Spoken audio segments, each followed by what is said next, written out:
Richard Southern joins us now. Hey, Richard. Happy Monday. Hey, Erica. Same to you. Richard, gas prices rising across the province, and today you asked the Premier whether he's still planning on cutting the gas tax.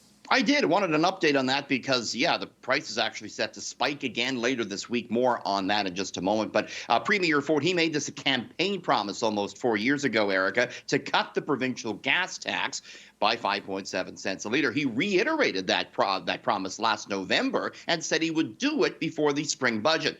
So, yeah, I asked the Premier for an update today. Will he make good on this promise? His answer, effectively, no. Take a look. It's a total of 11 cents on the carbon tax.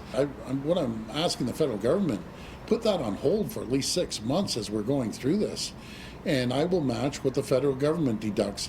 But I just feel if I do it and the carbon tax wipes it out, it's not fair to the people. So he's making that contingent on the feds cutting the carbon tax. That's not something he stated in November. The price of gas not changing tonight, but it's set to jump 2 cents on Wednesday, back above $1.60 a litre. Erica, one other pocketbook item I asked the Premier for an update today on was $10 a day childcare. He's been saying the province is close with a deal with the feds for more than a month now. He repeated that line today, we're close, but gave no other details on that. All right, meanwhile, there is a rush to the ATM in Moscow for many people today as the ruble continues its plunge. Yeah, it's been interesting. The Moscow money problems, the sanctions that the West is putting in place on Russia is really taking a massive financial toll, Erica. We saw the Russian ruble, the currency there, plummet, was down as much as 30% at one point today, making the ruble worth less than 1 cent U.S. We also saw a big run on the banks in Russia. Russians waiting in long lines outside of ATMs and banks looking to convert their rubles to other currencies like the U.S. dollar or looking to withdraw cash from their accounts.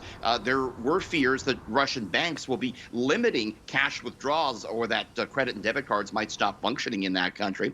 Russia's central bank more than doubled interest rates to 20% to try and protect the collapsing ruble. Authorities kept Russia's stock market closed today. It will remain shut tomorrow, likely for fear that it would collapse at the open. Here at home, the TSX managed to gain as oil moved higher. The Dow was down, but just by 160 points today, Erica. Okay, and the world's largest cargo aircraft was, among things, severely damaged in a Russian attack near Kyiv. Sad news for aviation buffs like myself, because this was a thing of legend. This is the Antonov 225 is what it's called. There's only one of them in the world, Erica, the world's largest cargo plane. 6 engines. It could carry 50 cars. This thing was massive. Yeah, it was reportedly destroyed in Ukraine by a Russian tank. It was in service for 30 years.